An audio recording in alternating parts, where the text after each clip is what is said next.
A bandeja do almoço caiu com estrondo no chão, espalhando arroz e legumes pelos azulejos impecáveis da cafeteria quando Lila Santos bateu com força. O corpo frágil da estudante filipina do segundo ano se chocou contra a parede de concreto da Lincoln High School, seus olhos escuros arregalados de choque enquanto o sangue escorria de seu lábio partido. Volta para o seu país.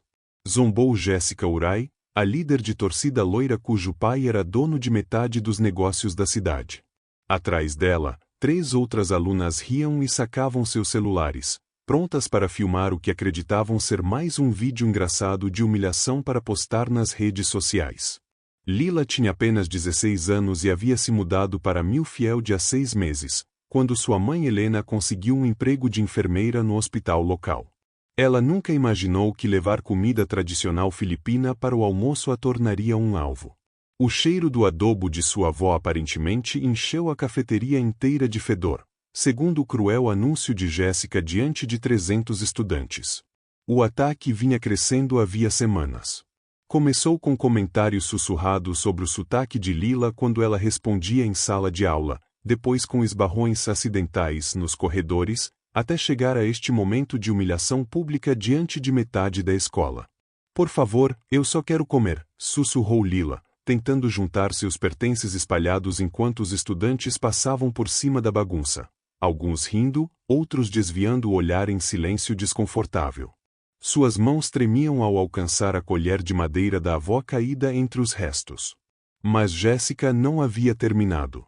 Pegou a garrafa térmica com a sopa de Lila e despejou o líquido quente sobre a cabeça da garota, fazendo-a gritar de dor e humilhação. O caldo escaldante atravessou seu simples cardigã, o único casaco quente que possuía, comprado de segunda mão no brechó local. É isso que você ganha por trazer sua comida estrangeira esquisita para nossa escola, sibilou Jéssica, sua voz ecoando na agora silenciosa cafeteria onde dezenas de celulares registravam cada instante. Talvez da próxima vez você aprenda a comer comida normal como o resto de nós. O círculo de estudantes se alargou enquanto mais jovens pegavam seus celulares para gravar. Alguns já estavam postando no Instagram e no TikTok com legendas cruéis zombando da aparência e da etnia de Lila. A hashtag #ForeignFoodFeio começou a viralizar em poucos minutos. O que ninguém sabia, nem mesmo Lila, era que sua mãe Helena Santos não era apenas uma enfermeira qualquer. Ela era uma ex-advogada de imigração que passou 2 décadas lutando contra casos de deportação e denunciando corrupção no sistema. Helena havia escolhido deliberadamente uma vida tranquila nessa cidade pequena para dar estabilidade à filha, depois de anos se mudando pelo país, assumindo casos que os grandes escritórios não queriam tocar. Helena já havia enfrentado distritos escolares antes. Sabia exatamente como as instituições se protegiam quando famílias ricas estavam envolvidas. Tinha visto crianças imigrantes sofrerem em silêncio enquanto administradores viravam o rosto para não comprometer suas relações de financiamento. Lila tentou se levantar, mas escorregou na comida derramada e bateu a cabeça no canto de uma mesa de metal com um estalo arrepiante que ecoou pela cafeteria subitamente silenciosa. As risadas cessaram na hora quando seu corpo ficou inerte, seus cabelos negros se espalhando como um véu sobre o chão branco manchado com a refeição cuidadosamente preparada por sua avó. No silêncio pesado, o celular de Jéssica continuava gravando, a luz vermelha piscando de forma ameaçadora enquanto o corpo inconsciente de Lila permanecia imóvel. O rosto da líder de torcida empalideceu ao perceber que aquilo não era apenas mais uma brincadeira que seria esquecida no dia seguinte. O sangue se acumulava sob a cabeça de Lila. Alguém liga para o 911. Gritou Marcos, um aluno do 3º ano que assistia horrorizado. Mas vários estudantes já começavam a se afastar, apagando seus vídeos, percebendo que talvez tivessem acabado de registrar provas de uma agressão grave. As sirenes da ambulância que cortaram o ar da tarde 20 minutos depois marcariam o começo do fim para todos que acharam que uma garota filipina quieta não tinha ninguém para defendê-la. Se você pensa que sabe como essa história termina, está prestes a descobrir que há mães que não apenas buscam justiça, elas reformam sistemas inteiros para conquistá-la. As paredes brancas e estéreis da unidade de terapia intensiva pareciam uma prisão enquanto Helena Santos se sentava ao lado do corpo imóvel da filha. A cabeça de Lila estava envolta em ataduras. As máquinas apitavam ritmicamente, monitorando cada batimento frágil. Os médicos haviam explicado a gravidade: traumatismo craniano, possível dano permanente, tempo de recuperação incerto. Senhora Santos, entrou o Dr. Mitchell com uma prancheta e expressão cuidadosamente neutra. Preciso que entenda que os registros médicos da Lila indicarão que foi uma queda acidental durante o almoço. A escola forneceu seu relatório do incidente. Os olhos escuros de Helena se estreitaram. 20 anos de experiência jurídica ensinaram-lhe a reconhecer a linguagem burocrática feita para obscurecer a verdade. Queda acidental? Minha filha foi agredida. A prova em vídeo. O Dr. Mitchell se mexeu, desconfortável. A fundação da família Urai é nosso maior doador. Às vezes essas situações exigem um tratamento delicado. Enquanto isso, do outro lado da cidade, na Lincoln High, o diretor Davidson convocava uma reunião de emergência. Jessica Urai estava em seu escritório, ladeada pelo pai, Robert Urai, cuja construtora havia erguido metade do distrito escolar, e pelo advogado da família, Marcus Colley. Jéssica cometeu um erro, declarou Robert Urai, com a voz de quem está acostumado a comprar saídas para os problemas. Mas crianças são crianças. Estamos preparados para cobrir as despesas médicas da menina discretamente. O diretor Davidson assentiu com entusiasmo. Claro, Sr. Urai. Valorizamos o apoio contínuo da sua família. Mas Jéssica parecia mais encorajada do que arrependida. Ela sorriu com arrogância enquanto mexia no celular, mostrando mensagens de apoio de amigos.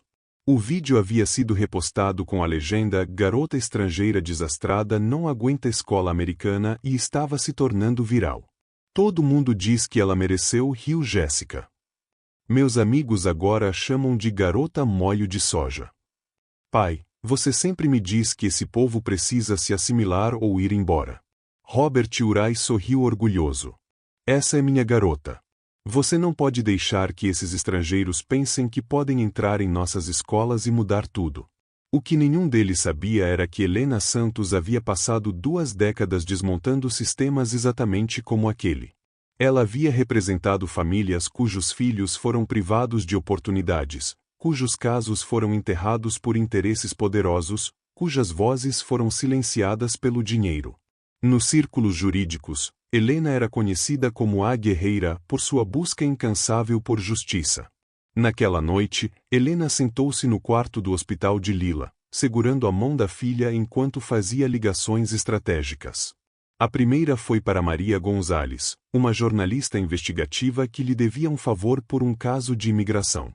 Maria, preciso de ajuda para expor um encobrimento sistemático. A voz de Helena era fúria contida.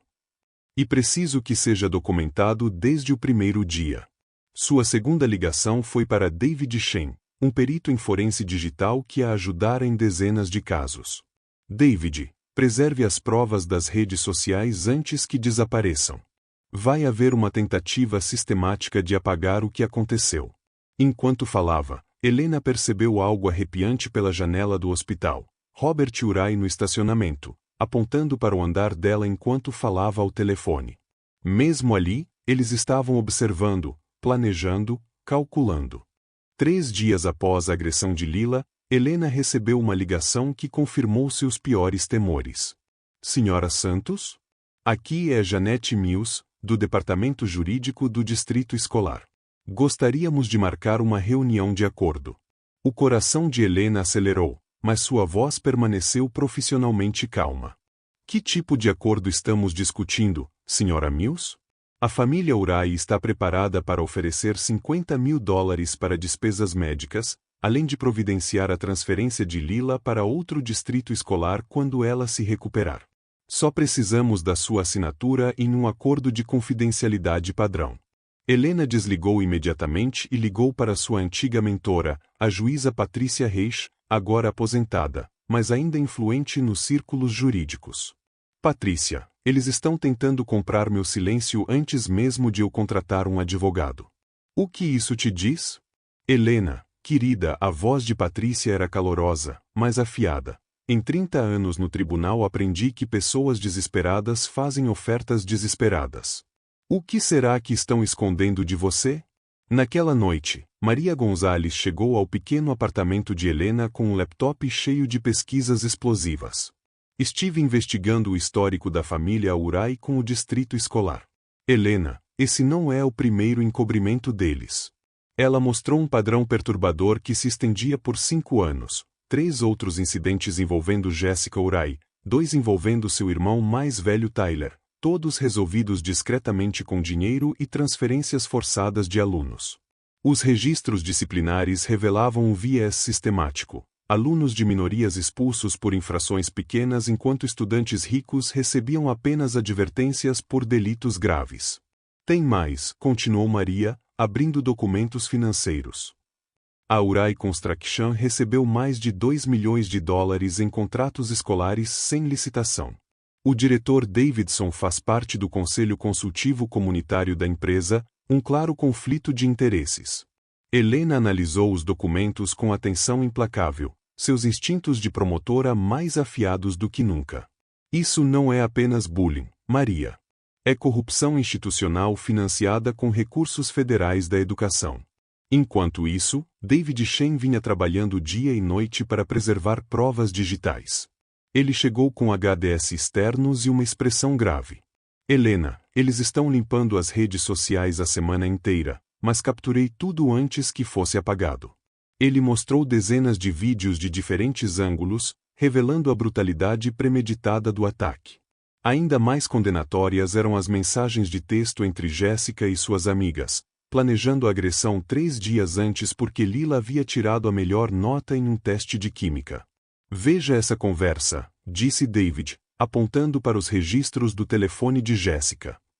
Ela escreveu: hora de colocar a imigrante no lugar dela.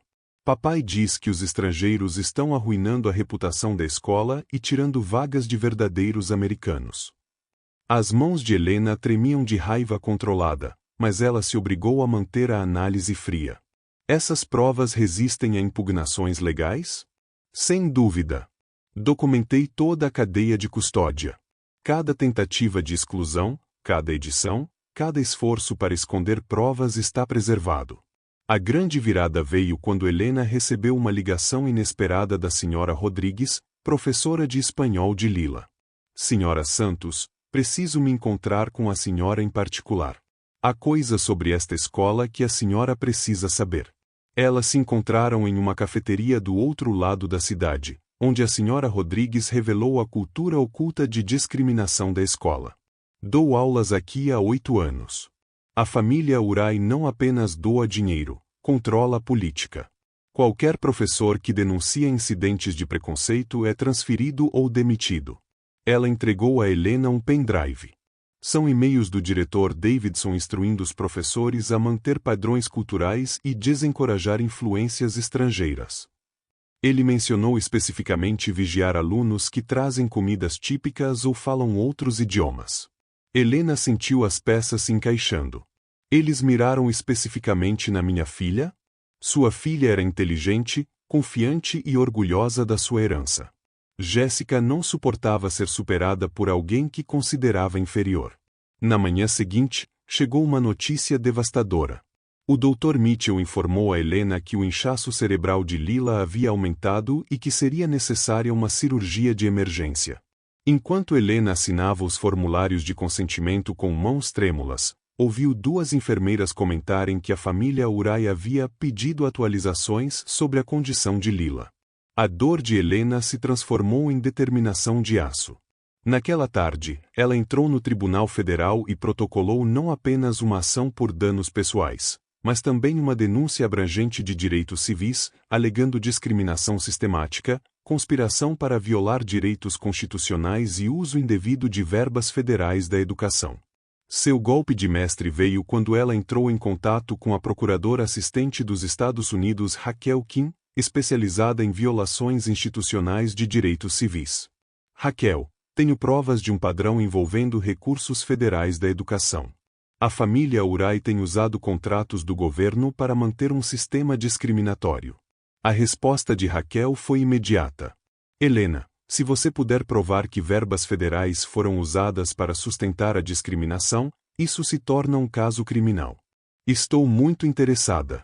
O Tribunal Federal estava lotado quando a procuradora assistente Raquel Kim levantou-se diante do juiz Harrison, segurando uma pasta grossa de provas meticulosamente organizadas. Helena estava sentada na primeira fila, o rosto sereno apesar do turbilhão emocional do último mês. Atrás dela, Maria Gonzalez transmitia a audiência ao vivo enquanto David Shen monitorava a reação explosiva nas redes sociais. Excelência, começou Raquel, sua voz cortando o silêncio tenso. Este caso revela um padrão sistemático de violações de direitos civis, conspiração e fraude federal envolvendo a família Urai, autoridades escolares e a administração do hospital. A cara equipe de advogados de Robert Urai parecia extremamente confiante, até que Raquel exibiu a primeira prova, as postagens apagadas que David havia preservado, mostrando o planejamento premeditado de Jéssica para colocar a imigrante em seu devido lugar e o incentivo de seu pai ao comportamento discriminatório. Mas o tribunal prendeu a respiração quando Raquel revelou a bomba que Helena havia descoberto durante sua minuciosa pesquisa noturna. Os contratos de construção de Robert Urai não estavam apenas superfaturados, eram totalmente fraudulentos. Os recursos federais destinados a estudantes carentes haviam sido sistematicamente desviados por meio de notas fiscais falsas para a Urai Construction. O réu não apenas acobertou a agressão motivada por racismo de sua filha, declarou Raquel, elevando a voz com justa indignação. Ele desviou mais de 1,2 milhão de dólares em verbas federais de educação, especificamente designadas para programas de alunos de minorias, nos últimos 3 anos. O rosto do diretor Davidson empalideceu quando Raquel continuou. Os registros telefônicos mostram que Davidson avisou Urai sobre nossa investigação federal 3 dias antes de os agentes do FBI entrevistarem a equipe escolar. Isso constitui obstrução criminal da Justiça Federal. A sala explodiu em murmúrios quando agentes do FBI entraram pelas portas do fundo para prender, em tempo real, Robert Urai e o diretor Davidson. Jéssica Urai, que vinha sorrindo e mexendo no celular durante toda a audiência, desabou em lágrimas ao perceber que o império de seu pai estava ruindo diante de seus olhos. O Dr. Mitchell, que vinha cooperando secretamente com as autoridades federais havia 2 semanas, subiu à tribuna visivelmente trêmulo. O Sr. Urai ameaçou retirar a maior fonte de financiamento do hospital a menos que alterássemos os registros médicos de Lila Santos, testemunhou, a voz quebrada pela vergonha. Ele disse, e cito, a menina filipina não vale a pena perder milhões em doações. Mas o golpe de mestre de Helena veio quando ela se levantou para se dirigir ao tribunal, sua voz firme e poderosa. Excelência, não busco apenas justiça para minha filha. Exijo uma mudança sistemática que proteja todas as crianças, independentemente de sua origem ou da situação financeira de sua família. Ela apresentou sua proposta abrangente. Criação de um Comitê Federal de Supervisão para escolas que recebem recursos de diversidade, relatórios obrigatórios de incidentes de preconceito às autoridades federais, penas criminais para autoridades que acobertam discriminação e proteção para denunciantes que exponham o racismo institucional. Todo estudante merece segurança e tratamento igual, não apenas aqueles cujos pais podem pagar advogados caros, declarou Helena. O juiz Harrison ficou visivelmente emocionado quando Helena revelou a reviravolta final que sacudiu o tribunal lotado. Lila havia despertado do coma 5 dias antes, mas Helena manteve isso em segredo para impedir que Urai os pressionasse a aceitar um acordo ou desistir do caso federal. As primeiras palavras da minha filha ao recobrar a consciência foram: mamãe, nós impedimos que eles machucassem outras crianças. Eu disse a ela que estávamos apenas começando. Quando o juiz anunciou a prisão imediata de Robert Urai por desvio de verbas federais e violações de direitos civis, a transferência de Jéssica para detenção juvenil por agressão agravada com agravantes de crime de ódio e o início de uma investigação federal sobre todo o distrito escolar, a sala explodiu em aplausos prolongados. O império da construção dos Urai seria imediatamente liquidado para devolver os recursos federais roubados, com Helena supervisionando pessoalmente a distribuição às famílias e estudantes minoritários prejudicados pelo sistema discriminatório. Do lado de fora do tribunal, Os repórteres cercaram Helena enquanto ela fazia uma declaração poderosa diante da multidão e das câmeras de televisão. Isso nunca foi sobre vingança nem sobre enriquecer com um processo. Foi sobre garantir que nenhuma outra criança sofra o que Lila sofreu apenas porque sua família não tem dinheiro, conexões ou pele branca. 2 anos depois, Helena Santos subiu ao púlpito da Conferência Nacional de Direitos Civis, a voz firme e inabalável, diante de uma plateia de advogados, educadores e ativistas de todo o país. Atrás dela, uma faixa dizia: o Protocolo Santos, protegendo o direito de todo estudante à segurança e à dignidade. Lila, agora com 18 anos e totalmente recuperada, estava na primeira fila usando sua medalha de oradora da turma de Lincoln High. A mesma escola que um dia tentou silenciar sua família havia se tornado um modelo nacional de programas antidiscriminação, com Lila como sua graduada mais celebrada. Quando minha filha foi atacada naquela cafeteria, eles contavam com o nosso silêncio, disse Helena, a voz alcançando cada canto do auditório lotado. Acreditaram que uma família imigrante aceitaria qualquer acordo e desapareceria quieta na noite. O Protocolo Santos havia sido implementado em mais de 350 distritos escolares de 12 estados, exigindo notificação imediata às autoridades federais de incidentes de viés, criando comitês independentes de supervisão e estabelecendo redes de assistência jurídica para famílias que enfrentam discriminação. Helena agora viajava o país inteiro em tempo integral, treinando administradores e construindo a infraestrutura para proteger estudantes vulneráveis.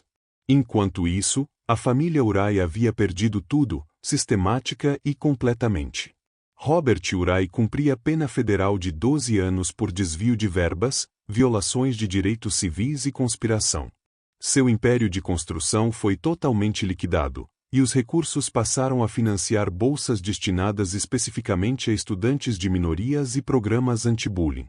Jéssica Urai, após cumprir a medida socioeducativa e concluir a terapia obrigatória, tornou-se uma defensora improvável, porém poderosa, contra o bullying. Agora ela fala em escolas de todo o país sobre as consequências devastadoras do ódio e do privilégio, frequentemente caindo em lágrimas ao descrever o dano que causou. Destruí a vida de uma garota inocente porque achei que ser branca e rica me tornava superior, conta Jéssica às plateias. Aprendi que a verdadeira força vem de erguer os outros, não de derrubá-los. O diretor Davidson foi permanentemente banido da educação e trabalha à noite como segurança, sua aposentadoria perdida em taxas legais e penalidades civis. O Dr. Mitchell sofreu sanções do Conselho Médico, mas manteve a licença após se tornar denunciante em outros 4 casos de corrupção, ajudando a expor encobrimentos semelhantes. O momento mais gratificante veio quando Lila recebeu bolsa integral para Harvard Law School, financiada diretamente com o dinheiro recuperado da malversação dos Urai. De pé diante da mesma cafeteria onde fora atacada, dirigiu-se ao corpo discente com notável elegância. Tentaram me quebrar por eu ser diferente, disse Lila, a voz ecoando no silêncio da sala onde um dia sangrou no chão. Mas o que não entenderam é que nossas diferenças nos tornam mais fortes, não mais fracos. Cada sotaque, cada tradição, cada perspectiva única torna esta escola melhor. Do fundo, Helena assistia com lágrimas escorrendo pelo rosto enquanto a filha continuava. Minha mãe me ensinou que justiça não é só vencer no tribunal.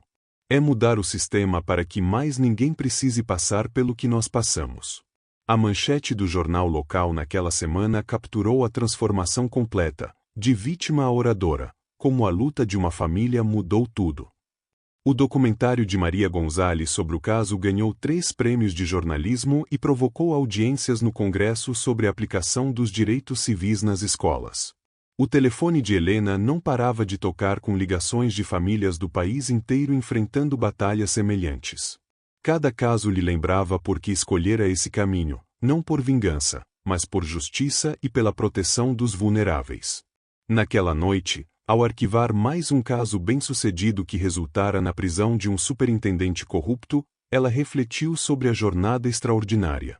A família Urai tentou destruí-las com dinheiro e influência, mas esqueceu uma verdade crucial: o amor de uma mãe por sua filha, aliado à perícia jurídica e à coragem moral, é mais poderoso que qualquer riqueza ou conexão política.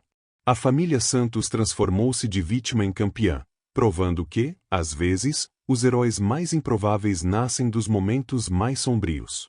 Elas aprenderam que a verdadeira força não está em ter riqueza ou status, mas em defender o que é certo, mesmo quando todo o sistema parece armado contra você. Helena atendeu o telefone para falar com um pai desesperado do Oregon, cuja filha enfrentava assédio sistemático. Enquanto explicava as opções legais e a conectava a defensores locais, sorriu, sabendo que cada ligação representava mais uma chance de equilibrar o jogo para as famílias que mais precisam de proteção. Os agressores achavam que estavam atacando apenas uma garota filipina e sua mãe imigrante. Em vez disso, despertaram um movimento que protegeria milhares de crianças por gerações, provando que, às vezes, as maiores vitórias nascem da maior dor. A história delas virou prova de que, na América, a justiça não é apenas para quem pode pagá-la, é para qualquer pessoa corajosa o suficiente para lutar por ela, não importa quão poderosos pareçam seus oponentes. O que você faria se seu filho enfrentasse esse tipo de discriminação sistemática? Deixe sua opinião nos comentários e não se esqueça de se inscrever para ouvir mais histórias de pessoas comuns que se recusaram a deixar a injustiça vencer e mudaram o mundo no processo.